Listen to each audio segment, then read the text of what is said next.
MTV news Kannada ವಾಹಿನಿಗೆ ಸ್ವಾಗತ. ಬೆಳಗಾವಿ ಜಿಲ್ಲೆಯ ರಾಷ್ಟ್ರೀಯ ಹೆದ್ದಾರಿಯಲ್ಲಿ ಬರುವ ಕಿತ್ತೂರು ತಾಲೂಕಿನ ಎಂಕೆ ಹುಬ್ಬಳ್ಳಿ ಪಟ್ಟಣ ಪಂಚಾಯಿತಿ ಕಾರ್ಯಾಲಯದ ಮುಂಭಾಗದಲ್ಲಿ ನಿನ್ನೆಯಿಂದ ಕರ್ನಾಟಕ ದಲಿತ ಸಂಘರ್ಷ ಸಮಿತಿ ವತಿಯಿಂದ ಪ್ರಮುಖ ಬೇಡಿಕೆಗಳು ಆದ ಬಾಬು ಜಗಜ್ಜೀವನ್ ರಾಮ್ ಭವನ ಜಗದ ಅತಿಕ್ರಮಣ ತೆರವು ಮಾಡುವುದು, ಸರ್ಕಾರಿ ಹೆಣ್ಣು ಮಕ್ಕಳ ಶಾಲೆಗೆ ಸುತ್ತಲೂ ಆವರಣ ಗೋಡೆ ನಿರ್ಮಿಸುವುದು, ಪೊಲೀಸ್ ಠಾಣೆ ಮೇಲ್ದರ್ಜೆಗೆ ಏರಿಸುವುದು ಸೇರಿ ವಿವಿಧ ಬೇಡಿಕೆಗಳ ಈಡೇರಿಕೆಗೆ ಒತ್ತಾಯಿಸಿ ಇಂದು ಕೂಡ ಅಹೋರಾತ್ರಿ ಧರಣಿ ಮುಂದುವರೆದಿದೆ. ಇಂದು ಪ್ರತಿಭಟನಾ ಸ್ಥಳಕ್ಕೆ ಆಗಮಿಸಿದ ಸಮಾಜ ಕಲ್ಯಾಣ ಇಲಾಖೆ ಜಂಟಿ ನಿರ್ದೇಶಕ ರಾಮನಗೌಡ ಕೋನಹಳ್ಳಿ ಹಾಗೂ ಸಹಾಯಕ ನಿರ್ದೇಶಕ ಉಳ್ಳಾಗಡ್ಡಿ ಇವರ ಮನವಿ ಸ್ವೀಕಾರ ಮಾಡಿ ನಮ್ಮ ನ್ಯೂಸ್ ಸಮೂಹದ ರಾಜ್ಯ ಉಪಸಂಪಾದಕ ಬಸವರಾಜ್ ಅವರೊಂದಿಗೆ ಮಾತನಾಡಿದರು. ಇದಕ್ಕೂ ಮುನ್ನ ಹೋರಾಟಗಾರರು ಆದ ರಾಜಶೇಖರ್ ಹಿಂಡರಗಿ ಸೇರಿ ವಿವಿಧ ಹೋರಾಟಗಾರರು ಮಾತನಾಡಿದ್ದಾರೆ. ನಮ್ಮ ವಿವಿಧ ಬೇಡಿಕೆಗಳನ್ನು ಇಟ್ಟುಕೊಂಡು ನಾವು ಅಹೋರಾತ್ರಿ ಪ್ರತಿಭಟನೆಯನ್ನ ಹಮ್ಮಿಕೊಂಡಿದ್ದೇವೆ. ಅದರಲ್ಲಿ ಮುಖ್ಯ ಬೇಡಿಕೆಗಳಂತಂದ್ರೆ ದಶಕಗಳಿಂದ ನಿರಂತರವಾಗಿ ಹೋರಾಟ ಮಾಡುತ್ತಾ ಮಾನ್ಯ ಜಿಲ್ಲಾಧಿಕಾರಿಗಳಿರ್ಬೋದು, ಎಲ್ಲ ಬಂದಂತ ಪಟ್ಟಣ ಪಂಚಾಯಿತಿ ಮುಖ್ಯಾಧಿಕಾರಿಗಳಿಗಿರ್ಬೋದು, ಸಂಬಂಧಪಟ್ಟ ಸಚಿವರುಗಳಿಗಿರ್ಬೋದು ಹಾಗೂ ಇನ್ನಿತರ ನಮ್ಮ ಸಮಾಜ ಕಲ್ಯಾಣ ಸಚಿವರಿಗಿರ್ಬೋದು, ನಮಗೆ ಡಾಕ್ಟರ್ ಬಾಬು ಜಗಜೀವರಾಮ್ ಭವನ ನಿರ್ಮಾಣಕ್ಕೆ ಅವಕಾಶ ಮಾಡಿಕೊಡಿ ಅಂತೇಳಿ ನಿರಂತರವಾಗಿ ನಾವು ಒಂದು ಮನವಿಯನ್ನು ಸಲ್ಲಿಸ್ಕೊಂಡು ಬಂದಿದ್ದೀವಿ. ಆದರೂ ಕೂಡ ಮಾನ್ಯ ಸಚಿವರು, ನಮ್ಮ ಜಿಲ್ಲಾ ಉಸ್ತುವಾರಿ ಸಚಿವರ ಒಂದು ಟಿಪ್ಪಣಿ ನಮ್ಮ ಮನವಿಗೆ ಸ್ಪಂದಿಸಿ ಅವರು ಟಿಪ್ಪಣಿ ಕೂಡ ಮಂಜೂರಾತಿಗೆ ಆದೇಶವನ್ನು ನೀಡಿದ್ರು. ಅದ್ರ ಜೊತೆಗೆ ಎಚ್.ಸಿ. ಮಾದೇವಪ್ಪ ಸಾಹೇಬರು ಸಮಾಜ ಕಲ್ಯಾಣ ಸಚಿವರು ಕೂಡ ಪಟ್ಟಣ ಪಂಚಾಯತಿ ಕಾರ್ಯಾಲಯಕ್ಕೆ ಪತ್ರವನ್ನು ಬರೆದ್ರು. ನೀವು ನಿವೇಶನ ಹಾಗೂ ನಿವೇಶನಕ್ಕೆ ಸಂಬಂಧಪಟ್ಟಂಗೆ, ಭವನಕ್ಕೆ ಸಂಬಂಧಪಟ್ಟಂಗೆ ಎಲ್ಲ ಪೂರಕ ದಾಖಲಾತಿಗಳನ್ನು ಒದಗಿಸಿ ಅಂತ ಹೇಳಿಕೆಸಿ ಪಟ್ಟಣ ಪಂಚಾಯತಿಗೆ ಒಂದು ನಿರ್ದೇಶನ ನೀಡಿದ್ರು ಕೂಡ ಮಾನ್ಯ ಜಿಲ್ಲಾಧಿಕಾರಿಗಳು ಕೂಡ ಈ ಒಂದು ಪಟ್ಟಣ ಪಂಚಾಯತಿಗೆ ನಿರ್ದೇಶನ ನೀಡಿದ್ದಾರೆ. ಏನೋ ಗೊತ್ತಿಲ್ಲ, ಪಟ್ಟಣ ಪಂಚಾಯತಿ ಮುಖ್ಯಾಧಿಕಾರಿಗಳ ಎಲ್ಲ ಬಂದಂತವ್ರು 4-5 ಜನ ಮುಖ್ಯಾಧಿಕಾರಿಗಳು ಆದ್ರೂ ಹೋಗಿದ್ರು ಕೂಡ ಯಾವ ನಿರ್ಲಕ್ಷ್ಯದಿಂದ, ಯಾವ ತಾರತಮ್ಯದಿಂದ ಈ ರೀತಿಯಿಂದ ಮಾಡ್ತಾ ಇದ್ದಾರೆ ಗೊತ್ತಿಲ್ಲ. ಆದ ಕಾರಣ ಈ ಸಾರಿ ನಾವು ನಿರ್ಣಯ ಒಂದೇ ಮಾಡಿದ್ವಿ. ಈ ಸಾರಿ ನಮ್ಮ ಒಂದು ಹೋರಾಟಕ್ಕೆ ಮತ್ತು ನಮ್ಮ ಒಂದು ಮನವಿಗೆ ಪ್ರತಿಫಲ ಸಿಗುವವರೆಗೂ ನಮ್ಮ ಇವತ್ತಿನ ಈ ಕಾರ್ಯಕ್ರಮದಲ್ಲಿ ಬಾಗಲಕೋಟದಿಂದ ಬಂದಂತ ನಮ್ಮ ಜಿಲ್ಲಾಧ್ಯಕ್ಷರು ಕೂಡ ವಿಠಲನ್ನ ಕೂಡ ಇವತ್ತು ಇಲ್ಲಿ ನಮ್ಮ ಜೊತೆಗೆ ಹೋರಾಟದಲ್ಲಿ ನಿರಂತರವಾಗಿ ನಿನ್ನಿಂದ ಇದ್ದಾರೆ, ಹಾಗೂ ಖಾನಾಪುರದಿಂದ ಬಂದಾರೆ, ಹಾಗೂ ಸ್ಥಳೀಯ ಜೈ ಭೀಮ್ ಯುವಕ ಮಂಡಳ ಹಾಗೂ ಇಲ್ಲಿಯ ತಾಲೂಕು ಅಧ್ಯಕ್ಷರುಗಳು ಕೂಡ ಅದಾರೆ. ನಮ್ದು ಒಂದೇ ಡಾಕ್ಟರ್ ಬಾಬು ಜಗಜೀವರಾಮ್ ಭವನಕ್ಕೆ ಮೀಸಲಿಟ್ಟಂತ ನಮ್ಮ ಸಂಪೂರ್ಣ ಜಾಗೆ ಒತ್ತುವರಿ ಆಗಿದ್ದನ್ನ ತೆರವುಗೊಳಿಸಿ ನಮಗೆ ಆ ಜಾಗೆಯ ನಿವೇಶನದ ಉತಾರು ಮತ್ತು ಅಲ್ಲಿರುವಂತ ಸಂಬಂಧಪಟ್ಟ ಕಟ್ಟಡಕ್ಕೆ ಬೇಕಾದಂತ ಎಲ್ಲ ದಾಖಲೆಗಳನ್ನು ಪೂರೈಸಬೇಕು ಅನ್ನೋದೇ ನಮ್ಮ ಮುಖ್ಯ ಬೇಡಿಕೆ. ಅದರ ಜೊತೆಯಲ್ಲಿ ಪಟ್ಟಣದಲ್ಲಿ ಸರ್ಕಾರಿ ಹೆಣ್ಣು ಮಕ್ಕಳ ಶಾಲೆ ಒಂದು ಕೆರೆ ದಂಡದಲ್ಲಿ ಇರುವುದರಿಂದ ಅಲ್ಲಿ ಕೆಲವೊಂದು ಅದೃಶ್ ಹಿಂಡಲಿ ಅಂತೇಳಿ ಕಿತ್ತೂರು ತಾಲೂಕಾ ಉಪಾಧ್ಯಕ್ಷರು, ಏನು ನಮ್ಮ ಪಟ್ಟಣ ಪಂಚಾಯಿತಿ ಆಗಿ 10 ವರ್ಷ ಆದರೂ ಕೂಡ SC/ST ಅನುದಾನ ದುರ್ಬಳಕೆ ಆಗ್ತಾನೆ ಇದೆ ಹೊರತಾಗಿ SC/ST ಕಾಲೋನಿ ಅಭಿವೃದ್ಧಿ ಅನ್ನೋದೇ ವಂಚಿತ ಆಗಿದೆ. ಅದೇ ಒಂದು ನಮ್ದು ಮುಖ್ಯ ಬೇಡಿಕೆ ಇದೆ. ಮತ್ತು ಮೂಲಭೂತ ಸೌಕರ್ಯಗಳಿಂದ ವಂಚಿತ ಇದೆ. ಈ ಒಂದು ಗಟಾರಿ ಆಯ್ತು, ಒಂದು ರೋಡ್ ಆಯ್ತು, ಒಂದು ನೀರಿನ ವ್ಯವಸ್ಥೆ ಆಯ್ತು, ಯಾವುದೇ ರೀತಿಯಿಂದ ಸೌಕರ್ಯ ಇಲ್ಲ. ಈಗ ಏನು 14 ಜನ ಸದಸ್ಯರು ಏನಿದಾರ 10 ಕುಂಟು ಲೆಕ್ಕಕ್ಕಿಲ್ಲ, ಆ ತರ ಆಗಿದೆ. ಏನೇ ಒಂದು ಬೇಕಾದ್ರೆ ನಾವೇ ಕಾಲ್ ಮಾಡೋದು, ನಾವೇ ಹೇಳೋದು, ನಾವೇ ಇದನ್ನ ಮಾಡೋದು. ಯಾಕೆ ಇವರು ಜನಪ್ರತಿನಿಧಿಗಳು ಹೌದಾ ಅಲ್ವಾ? ಇದೇ ಒಂದು ನಮ್ದು ಮುಖ್ಯ ಬೇಡಿಕೆ ಇದೆ. ಅದೇ ರೀತಿ ಭವನ ಏನು ಬಾಬು ಜಗಜೀವರಾಮ್ ಭವನ ಏನಿದೆ, ಯಾವ ಅಧಿಕಾರಿಗಳು ನಿನ್ನೆಯಿಂದ ಪ್ರತಿಭಟನೆ ಮಾಡ್ತಾ ಯಾರೋ ಬಂದೋಗಿದಾರ? ಈಗಾಗಲೇ ಡಿ ಆಫೀಸಿಂದ ಅಧಿಕಾರಿಗಳು ಬಂದಿದ್ರು, ಮನವಿ ಕೊಡಿ ಅಂತಂದ್ರು. ನಮ್ಗೆ ಮುಖ್ಯ ಬೇಡಿಕೆ ಏನಿದೆ, DC ಸಾಹೇಬರು ಬರಬೇಕು, ಅವ್ರಿಗೆ ನಾವು ಮನವಿ ಸಲ್ಲಿಸ್ತೀವಿ ಅಂತ ಹೇಳ್ಬಿಟ್ಟು ಅವ್ರ ಗಮನಕ್ಕೆ ನಾವು ತಂದಿದ್ದೇವೆ. ನಾವು ಇವತ್ತು ಅವ್ರ ಜೊತೆ ಮಾತನಾಡ್ಕೊಂಡು ಇದನ್ನ ಮಾಡಿ ಬರೋ ವ್ಯವಸ್ಥೆಯನ್ನು ಮಾಡ್ತೀವಿ ಅಂತ ಹೇಳಿ ನಮ್ಗೊಂದು ಬೇಡಿಕೆಯನ್ನು ಇದನ್ ಮಾಡಿದ್ದಾರೆ. ಅದ ನಂತರ ಈಗ ನೋಡುವ, ಅವ್ರ ಕಾದ್ ನೋಡುವ ಬರ್ತಾರ ಏನ್ ಮಾಡ್ತಾರ ಅಂತ ಹೇಳಿ. DC ಸಾಹೇಬರು ಬರುವವರೆಗೂ ಅಹೋರಾತ್ರಿ ನಾವು ಧರಣಿ ಕುಂಡ್ರಾರನೆ ನಮ್ದು ಏನಿದೆ, ನಮ್ಮ ಬೇಡಿಕೆಗಳು ಏನು ಈಡೇರೋವರೆಗೂ ಬೇಕಾದ್ರೆ 8 ದಿನ ಹೋಗ್ಲಿ, ಬೇಕಾದ್ರೆ ತಿಂಗಳು ಹೋಗ್ಲಿ, 4 ಜನ ಆದ್ರೂ ಕೂಡ ಅಹೋರಾತ್ರಿ ಧರಣಿ ಕುಂಡ್ರೋದು ಅಂತೇಳಿ ನಮ್ಮ ಮುಖ್ಯ. ಅಲ್ಲೇ 5 ಗುಂಟೆ ಜಾಗ, 5 ಗುಂಟೆ ಎಲ್ಲ ಜಾಗ, 5 ಗುಂಟೆ ಜಾಗದೊಳಗೆ ಎಲ್ಲ ಒತ್ತುವರಿ ಮಾಡ್ಕೊಂಡಾರ. ಈಗ ನಮ್ ಭವನ ಎಲ್ಲಿ ಕಟ್ಬೇಕಲ್ಲಿ ಇವತ್ತಿನವರೆಗೂ ನಮ್ಮ ಭವನ ಅನ್ನೋದಿಲ್ಲ. ಆಮೇಲೆ ಇಲ್ಲಿ OP ಆಗ್ಯದ, ಒಂದು ಪೊಲೀಸ್ ಸ್ಟೇಷನ್ ಆಗ್ಬೇಕು. ಪಟ್ಟಣ ಪಂಚಾಯತಿಯಾಗ 10 ವರ್ಷ ಆಯ್ತು ಅಂತಿದ್ದು. ಮತ್ತೆ ಆಮೇಲೆ ನಮ್ಮ ರಾಜಶೇಖರ್ ಅವ್ರು ಹೇಳಿದಂಗೆ ಈಗ ಇನ್ನೂ ಆದ್ರೂ ನಮ್ಮವ್ರಿಗೆ ಕರೆಕ್ಟ್ ಆಗಿ ಸ್ಪಂದನೆ ಅನ್ನೋದೇ ಇಲ್ಲ. ಈಗ ನಿನ್ನೆ ಇವತ್ತಿನವರೆಗೂ ಇಲ್ಲಿ ಕೂತಿ ಯಾವ ಅಧಿಕಾರಿಗಳು ಹೆಂಗಿದಿರಪ್ಪ, ಏನಿದಿರ ಅನ್ನೋದು ಕೇಳೋರಿಲ್ಲ, ಹೇಳೋರಿಲ್ಲ ಇಲ್ಲಿ. ಈಗ ನಾವು ನೀನು ಕಲಾವಿಗೆ ಅವ್ರಿಗೆ ಫೋನ್ ಮಾಡಿ ಮಾತಾಡಿದೀವಿ, ಮಾತಾಡಂತಲೇ ಬರ್ತೀವ್ರಿ ತಂದವ್ರು. ಇವತ್ತು ಬೆಳಿಗ್ಗೆ ಯಾರನ್ನೋ ಕೊಟ್ಟು ಹಚ್ಕೊಟ್ಟಿರತ್ತ, ಅವ್ರು ಬರಕಾಗೋಲ್ಲ ಅಂತ ಅನುಕೂಲ ನಾವು ಮನವಿ ಕೊಡುದಲ್ಲ ಅಂತ ಕೇಸಿಂದ ನಾವು ಹೇಳಿವಿ. ಈಗ ಸದ್ಯಕ್ಕೆ ಅವ್ರು DC ಸಾಹೇಬ್ರು ಬಂದಾಗ ನಾವು ಇಲ್ಲಿಂದ ಯಾರು ಅಲ್ಲಿವರೆಗೂ ಎಷ್ಟೋ ದಿನ ಆದ್ರೂ ಕೂಡ ನಾವು ಇಲ್ಲಿ ಧರಣಿ ಒಳಗೆ ಕೂತಾ ಬಿಡೋರು ನಾವು. ಈಗ ನಾನು ಅಲ್ಲಿ ಬಾಗಲಕೋಟೆಯಿಂದ ಬಂದನ ಸುಮಾರು ಇಲ್ಲಿ ಈಗ ಕೇಳಿದ್ರು ಇವರೆಲ್ಲ ಇವ್ರ ಬಾಯ್ಲೆಕ್ಕ ಲೋಕಲ್ ಸ್ಥಳೀಯ ಇವ್ರು ಇದ್ದಾಗ ಈ ತರ ಆಗಾಕತ್ತೈತ್ರಿ ಅಧ್ಯಕ್ಷರ ಅಂತ ಹೇಳಿದಾಗ ಮತ್ತೆ ಇವ್ರು ಯಾಕೆ ಇದು ಮಾಡೋಲ್ರು 14 ಜನ ಮೆಂಬರ್ಗಳು ಸ್ಪಂದನೆ ಮಾಡ್ಬೇಕಾಗಿತ್ತು. ಆ ಓಟ್ ಕೇಳಕ್ ಬರುವಾಗ ದಲಿತರು ಬೇಕು ಅವಾಗ.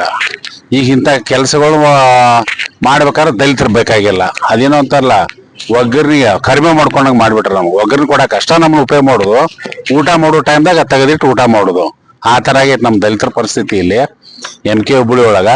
ಇನ್ನು ಕೂಡಲೇ ಸಂಬಂಧಪಟ್ಟಂತ ಅಧಿಕಾರಿಗಳು ಬಂದ ಕೇಸಿನ ನಮ್ಮ ಡಾಕ್ಟರ್ ಬಾಬು ಜಗಜೀವನರಾಮ್ ಭವನ ನಮ್ಗೆ 5 ಗುಂಟೆ ಜಾಗ ಯಾವ ತರ ಇತ್ತು ಆ ತರ ನಮ್ಗೆ ಕೊಡ್ಬೇಕು. ಒಂದು ಇಲ್ಲಿಕಾರ ಅವ್ರು ಯಾರಲ್ಲಿ ಅತಿಕ್ರಮವಾಗಿ ಕಟ್ಟಡಗಳು ಕಟ್ಟಾರೋ ಅವನ್ನ ಡಮಾಲಿಷ್ ಮಾಡ್ಬೇಕು ಅನ್ನೋದು ನಮ್ಮ ಮುಖ್ಯ ಬೇಡಿಕೆ ಆಗೈತೆ ನೋಡ್ರಿ. ಇವಿಷ್ಟು ಒಟ್ಟಾರೆ ವೀಕ್ಷಕರಿಗೆ ಗೊತ್ತಾಯ್ತಲ್ಲ. ವಿಶೇಷವಾಗಿ ಇಲ್ಲಿರ್ತಕ್ಕಂತ ಒಂದ್ ರೀತಿ ಹೋರಾಟಗಾರರ ಒಂದ್ ರೀತಿ ಬೇಡಿಕೆಗಳು ದಯವಿಟ್ಟು ಮಾನ್ಯ ಜಿಲ್ಲಾಧಿಕಾರಿಗಳು ಮತ್ತೆ ವಿಶೇಷವಾಗಿ ಆ ಸಂಬಂಧಪಟ್ಟ ಇಲಾಖೆ ಅಧಿಕಾರಿಗಳು ಕೂಡ್ಲೆ ಭೇಟಿ ಕೊಡ್ಬೇಕು. ಮತ್ತೆ ಅಹೋರಾತ್ರಿ ಧರಣಿ ನಡೆಸಿದರೆ ಯಾಕಪ್ಪ ಅಂತಂದ್ರೆ ಸಾಕಷ್ಟು ಒಂದ್ ರೀತಿ ಮಿತಿ ಮೀರೋ ಇದಿದೆ. ಹಾಗಾಗಿ ದಯವಿಟ್ಟು ಬರ್ಬೇಕು, ಆ ಸಮಸ್ಯೆಗಳಿಗೆ ಕೂಡ್ಲೆ ತಾರ್ಕಿಕ ಅಂತ್ಯ ಆಡ್ಬೇಕು ಅಂತಕ್ಕಂಥದ್ದು ನಮ್ಮ ನ್ಯೂಸ್ ಅಭಿಪ್ರಾಯ. ನಮಸ್ಕಾರ, ಥ್ಯಾಂಕ್ ಯು ಬಸವರಾಜ್. ಆದ್ರೂ ಸಹ ತಾವು ತಮ್ಮಂತ ಎಫಿಷಿಯಂಟ್ ಆಫೀಸರ್ ಇದ್ದು ಇದು ಯಾಕೆ ಸರ್? ಸರ್ ನಮಸ್ಕಾರ ಸರ್.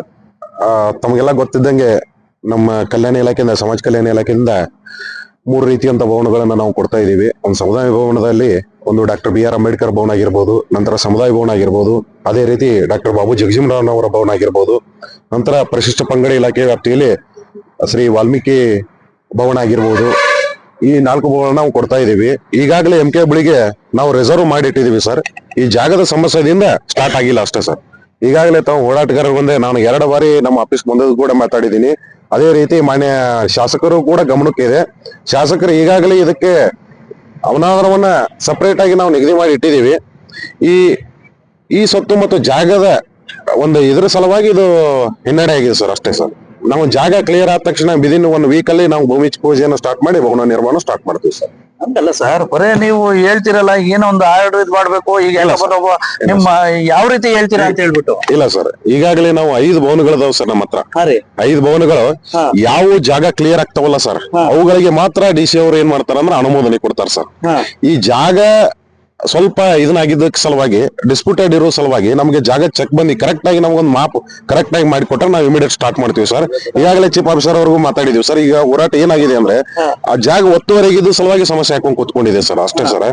ನಾವು ಜಾಗ ಏನ್ ಇಮಿಡಿಯೇಟ್ ಆಧಾರ ಆಗಿರ್ಬೋದು, ಇನ್ನೊಂದು ಸೂಕ್ತವಾದ ಜಾಗವನ್ನು ಕೊಟ್ಟರು ನಾವು ಏನ್ ನಿರ್ಮಾಣ ಮಾಡಿಕೊಡೋದಾಗ ಏನ್ ನಮ್ಗೇನ ಅಭ್ಯಂತರ ಇಲ್ಲ ಸರ್. ಅಲ್ಲ, ಈ ಹೋರಾಟ ಇವ್ ನಡೀತಾ ಇದೆಯಲ್ಲ, ಬರೀ ನಿಮ್ ಗಮನಕ್ಕೆ ಮಾತ್ರ ನಿಮ್ ಮೇಲಾಧಿಕಾರಿಗಳು ಏನಾರ?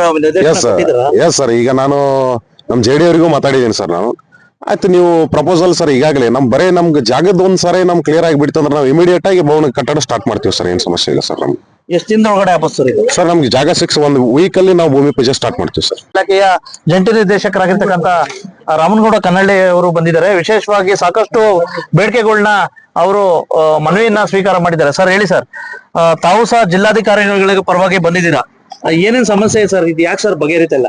ನಮಸ್ತೆ ಎಲ್ಲರಿಗೂ. ಇವತ್ತು ಈ ನಮ್ಮ ಸಂಘಟನೆ ಪರವಾಗಿ MK ಹುಬ್ಬಳ್ಳಿ ಪಟ್ಟಣದಲ್ಲಿ ಸುಮಾರು 7 ಸಮಸ್ಯೆಗಳನ್ನ ಲಿಖಿತವಾಗಿ ಕೊಟ್ಟು ಒಂದು ಅಹೋರಾತ್ರಿ ಧರಣಿ ಸತ್ಯಾಗ್ರಹವನ್ನು ಹಮ್ಮಿಕೊಂಡಿದ್ದಾರೆ. ಅದಕ್ಕೆ ಸಂಬಂಧಪಟ್ಟಂಗೆ ನಾನು 7ರಲ್ಲಿ ಮುಖ್ಯವಾಗಿ ಮತ್ತೆ ತುರ್ತು ಏನು ಒಂದು ನಮ್ಮ ಸಮುದಾಯ ಭವನ ನಿರ್ಮಾಣ ಸಲುವಾಗಿ ಒಂದು ನಿವೇಶನದ ಸಮಸ್ಯೆ ಇದೆ. ಈ ಸಮಸ್ಯೆ ಆಲ್ರೆಡಿ ಅವರು ಹಲವಾರು ಬಾರಿ ಮಾನ್ಯ ಜಿಲ್ಲಾಧಿಕಾರಿಗಳು ಮತ್ತು PD DUDC ನಮಗೂ ಮನವಿ ಕೊಟ್ಟಿದ್ದಾರೆ. ಅದು ಅತಿಕ್ರಮಣ ತೆರವುಗೊಳಿಸಬೇಕನ್ನೋದೊಂದಿದೆ. ನಾವು ತುರ್ತಾಗಿ PD DUDC ಅವರ ಜೊತೆ ಚರ್ಚೆ ಮಾಡಿ ಅದನ್ನ ಬಗೆಹರಿಸಲಿಕ್ಕೆ ನೋಡ್ತೀವಿ. ಮತ್ತೆ ಈ ನಮ್ಮ SC ಸಮುದಾಯಕ್ಕೆ ಮೀಸಲಿಟ್ಟ ಅನುದಾನದ ಬಗ್ಗೆ ಒಂದು ದುರ್ಬಳಕೆ ಆಗಿರುವ ಒಂದು ಅವರು ಆರೋಪ ಅಂತದಿದೆ. ಅದೊಂದು ನಾನು ಶೀಘ್ರದಲ್ಲಿ ಒಂದು ತನಿಖೆ ಮಾಡಿಸಿ ವರದಿ ಕೊಡ್ತೀವಿ ಅಂತ ಹೇಳಿದೀವಿ. ಶಿಕ್ಷಣ ಇಲಾಖೆ ಮತ್ತು ಆರೋಗ್ಯ ಇಲಾಖೆ ಮತ್ತು ಪೊಲೀಸ್ ಡಿಪಾರ್ಟ್ಮೆಂಟ್ ಸಂಬಂಧಪಟ್ಟಂಗೆ 3 ಬೇಡಿಕೆ ಇದೆ. ಸಂಘಟನೆ ಹಿರಿಯರೊಂದಿಗೆ ಅದನ್ನು ಚರ್ಚೆ ಮಾಡಿದೀವಿ. ಅದರಂತೆ ಅದನ್ನ ಸೂಕ್ತ ಕ್ರಮ ತಗೊಂತೀವಿ. ಮುಖ್ಯವಾಗಿ ನಮಗೆ ಸಮುದಾಯಕ್ಕೆ ಇರ್ತಕ್ಕಂಥ ಸ್ಮಶಾನ ಭೂಮಿ ಸಮಸ್ಯೆ ಹೇಳಿದರೆ ಅದನ್ನ ತಕ್ಷಣಕ್ಕೆ ಅದು ಮಾಡ್ಲಿಕ್ಕೆ ನನಗೆ ಒಂದು ಕಾನ್ಫಿಡೆಂಟ್ ಇದೆ. 17 ಗುಂಟೆಗೆ ಒಂದು ನಮ್ಮ ಅನುದಾನ ಆಗಲಿ ಅಥವಾ 24.1 ಇದೆ ಚೀಫ್ ಆಫೀಸರ್ ಅವ್ರಿಗೆ ಬರೋದು. ಅದಕ್ಕೊಂದು ಮೂಲಭೂತ ಸೌಕರ್ಯ ಒದಗಿಸ್ತೀವಿ. ಇನ್ನೊಂದು ಕಡೆ ಹೈವೇದಿಂದ ಆ ಕಡೆ ಸಾರ್ವಜನಿಕರಿಗೆ ತೊಂದರೆ ಆಗ್ಲಾರ್ದಂಗೆ ಇನ್ನೊಂದು ಸ್ವಲ್ಪ ಸಮುದಾಯ ಭವನಕ್ಕಾಗಿ ಜಾಗ ಕೇಳ್ತಾ ಇದ್ರೆ ಅದಕ್ಕೊಂದು ಕ್ರಮ ತಗೊಂತೀವಿ. ಸ್ಮಶಾನ ಭೂಮಿಗಾಗಿ ಅದಕ್ಕೊಂದು ಕ್ರಮ ತಗೊಂತೀವಿ. ಸೊ ನೆಕ್ಸ್ಟ್ ಇನ್ನೊಂದು ಈ ಸ್ವತ್ತು ಉತ್ತಾರ ನೀಡಲಿಕ್ಕೆ ಕ್ರಮ ತಗೋಬೇಕಂದಿದ್ದಾರೆ. ಅದನ್ನು PD ಅವರ ಗಮನಕ್ಕೆ ತಂದು ನಾನು ಫಾಲೋ ಅಪ್ ಮಾಡಿ ಚೀಫ್ ಆಫೀಸರ್ ಮುಖಾಂತರ ಅದು ಅನುಷ್ಠಾನ ಆಗುವಂಗೆ ಪ್ರಯತ್ನ ಪಡ್ತೀವಿ, ಫಾಲೋ ಅಪ್ ಮಾಡ್ತೀವಿ ಅಂತ ಈ ಸಂದರ್ಭದಲ್ಲಿ ಹೇಳ್ತಾ, ಬೇಡಿಕೆಗಳನ್ನ ಏನ್ ಸಲ್ಲಿಸಿದ್ದಾರೆ ಅದನ್ನು ನಾವು ಪೂರಕವಾಗಿ ಸ್ಪಂದಿಸಿ ಮನವಿ ಕೈ ಬಿಡಬೇಕು ಅಂತ ಹೇಳಿ ಎಲ್ಲಾ ಹಿರಿಯರಲ್ಲಿ ಅಥವಾ ನಮ್ಮದು ಸಂಘಟನೆ ಪದಾಧಿಕಾರಿಗಳಲ್ಲಿ ಒಂದು ಮನವಿ ಮಾಡಿದ್ದೀವಿ. ಇಷ್ಟನ್ನ ಕ್ರಮ ತಗೊಂಡಿವಿ. ಉಪ ಪೊಲೀಸ್ ಸ್ಟೇಷನ್ ನ ಒಂದ್ ರೀತಿ ಮೇಲ್ದರ್ಜೆಗೇರಿಸ್ತಕ್ಕಂಥದ್ದು, ಹೀಗೆ ವಿವಿಧ ಮತ್ತೆ ಪಟ್ಟಣ ಪಂಚಾಯತಿಲಿ ಈ ಪಟ್ಟಣ ಪಂಚಾಯತಿ ಆದಾಗಿಂದ SC STP ಮತ್ತೆ TSP ಅನುದಾನ ಒಂದ್ ರೀತಿ ದುರ್ಬಳಕೆ ಆಗಿದೆ ಅಂತ ಹೇಳ್ಬಿಟ್ಟು ಇವ್ರು ಹೇಳ್ತಾ ಇದ್ದಾರೆ. ಈ ಒಂದು ಹೋರಾಟಕ್ಕೆ ನಾನು ಪತ್ರಕರ್ತನಾಗಿ ನಾನು ಸಹ ಇವರ ಹೋರಾಟಕ್ಕೆ ಬೆಂಬಲ ಕೊಡ್ತಾ, ಹೌದು ವಿಶೇಷವಾಗಿ ಸಾಕಷ್ಟು ಕೆಲಸಗಳು ಆಗ್ಬೇಕಾಗಿದೆ. MKಬಳಿ ಪಟ್ಟಣ ಪಂಚಾಯತಿ ವಿಷಯಕ್ಕೆ ಬಂದಾಗ ಸಾಕಷ್ಟು ಇನ್ನು ಅಭಿವೃದ್ಧಿ ಆಗ್ಬೇಕು. ಯಾಕಪ್ಪ ಅಂತಂದ್ರೆ ಒಂದ್ ರೀತಿ ಮೂಲಭೂತ ಸೌಕರ್ಯಗಳು ಆಗ್ಬೇಕು, ಮತ್ತೆ ಸ್ವಚ್ಛತೆ ಅನ್ನೋದು ಇದಾಗಬೇಕು. ಇದ್ರ ಜೊತೆಗೆ ಏನು ಇವ್ರು ಹೇಳಿದ್ರಲ್ಲ, ಸರ್ಕಾರಿ ಹೆಣ್ಣು ಮಕ್ಕಳ ಪಾಠಶಾಲೆ, ಅದಕ್ಕೆ ಕೆರೆ ತುಂಬಿದಾಗೆಲ್ಲ ಒಂದು ಸಾಕಷ್ಟು ಹಾವುಗಳು ಸೇರಿದಂತೆ ಸಾಕಷ್ಟು ಕೀಟಗಳು ವಿಶೇಷವಾಗಿ ಶಾಲೆಗೆ ಬರ್ತಕ್ಕಂಥ ಪರಿಸ್ಥಿತಿ ನಿರ್ಮಾಣ ಆಗಿರುತ್ತೆ. ದಯವಿಟ್ಟು ಸರ್ಕಾರ ಮತ್ತೆ ಶಿಕ್ಷಣ ಸಚಿವರು ಅದಕ್ಕೊಂದು ಕಾಂಪೌಂಡ್ ನಿರ್ಮಾಣ ಮಾಡ್ಕೊಡ್ಬೇಕು. ಜೊತೆಗೆ ಇವ್ರೇನು ಮುಖ್ಯ ಹೋರಾಟ ಮಾಡ್ತಾ ಇದಾರಲ್ಲ, ಏನು ಡಾಕ್ಟರ್ ಬಾಬು ಜಗಜೀವನ್ ರಾಮ್, ಆ ಜಾಗನ ದಯವಿಟ್ಟು ಆದಷ್ಟು ಇದ್ರೆ ಆ ಜಾಗಕ್ಕೆ ಉತ್ತರಗಳು ಕೊಡ್ಬೇಕು. ಈಗ ಅಲ್ಲೆಲ್ಲ ವಾಸ ಇದ್ರೆ ದಯವಿಟ್ಟು ನನ್ನ ಪತ್ರಕರ್ತರ ಅಭಿಪ್ರಾಯ, ಸಪರೇಟ್ ಜಾಗ ಕೊಟ್ಟು ನಿರ್ಮಾಣ ಮಾಡ್ಲಿ, ಹೊಸ ಜಾಗನ ಸಪರೇಟ್ ಸರ್ಕಾರ ನಿಯೋಜನೆ ಮಾಡಿ, ಆಯ್ತಾ. ಅದ್ರ ಜೊತೆಗೆ MKಬಳಿ ಪಟ್ಟಣ ಪಂಚಾಯತಿಯ ಒಂದ್ ರೀತಿ ವ್ಯಾಪ್ತಿಯಲ್ಲಿ ಬರ್ತಕ್ಕಂಥ ಸಾಕಷ್ಟು ರಾಷ್ಟ್ರೀಯ ಹೆದ್ದಾರಿ ಬರುತ್ತೆ, ಸಾಕಷ್ಟು ಅಪರಾಧ ಪ್ರಕರಣಗಳು ಏನಾದ್ರು ಪ್ರಕರಣ ದಾಖಲೆಗಳು ಮಾಡಕ್ ಹೋದಾಗ ಕಿತ್ತೂರ್ಗೆ ಹೋಗ್ಬೇಕು. ಹಾಗಾಗಿ ದಯವಿಟ್ಟು ಇಲ್ಲೇ ಒಂದ್ ರೀತಿ ಉಪ ಪೊಲೀಸ್ ಠಾಣೆನ ಮೇಲ್ದರ್ಜೆಗೇರಿಸಿದ್ರೆ ಸಾಕಷ್ಟು ಅನುಕೂಲ ಆಗ್ತೈತೆ. ಇದ್ರ ಜೊತೆಗೆ ಇವತ್ತು ಈ ಎಲ್ಲಾ ಹೋರಾಟಗಾರರು ವಿನಂತಿ, ಇದು ಒಂದು ಪಾಯಿಂಟ್ ಮಾಡ್ಕೋಬೇಕಾಗಿ ನಾನು ವಿನಂತಿ ಮಾಡ್ಕೊಳ್ತೇನೆ. ಯಾಕಪ್ಪ ಅಂದ್ರೆ ಈ ಪಟ್ಟಣವನ್ನ ಸ್ವಚ್ಛತೆಗೊಳಿಸ್ತಕ್ಕಂಥವ್ರು ನಮ್ಮ ಹೆಮ್ಮೆಯ ಪೌರ ಕಾರ್ಮಿಕರು. ಬಹುಶಃ ಮತ್ತೆ ಭಾಗಶಃ ಒಂದು 3 ರಿಂದ 4 ತಿಂಗಳಷ್ಟು ಒಂದ್ ರೀತಿ ಅವ್ರಿಗೆ ವೇತನ ಕೊಟ್ಟಿಲ್ಲ ಅಂತಕ್ಕಂಥದ್ದು ಪಾಪ ಅವಾಗ ಪೌರ ಕಾರ್ಮಿಕರು ಕೇಳ್ತಾರೆ.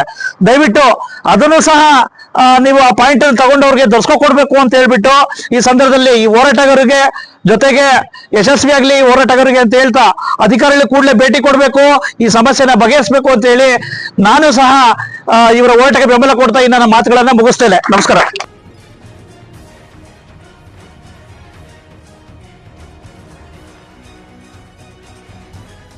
ತಾಜಾ ಸುದ್ದಿಗಾಗಿ MTV ನ್ಯೂಸ್ 24/7ಗೆ ಸಬ್ಸ್ಕ್ರೈಬ್ ಮಾಡಿ ಮತ್ತು ಬೆಲ್ ಐಕಾನ್ ಅನ್ನು ಒತ್ತಿ. ತಪ್ಪದೇ ಲಿಂಕ್ ಶೇರ್ ಮಾಡಿ.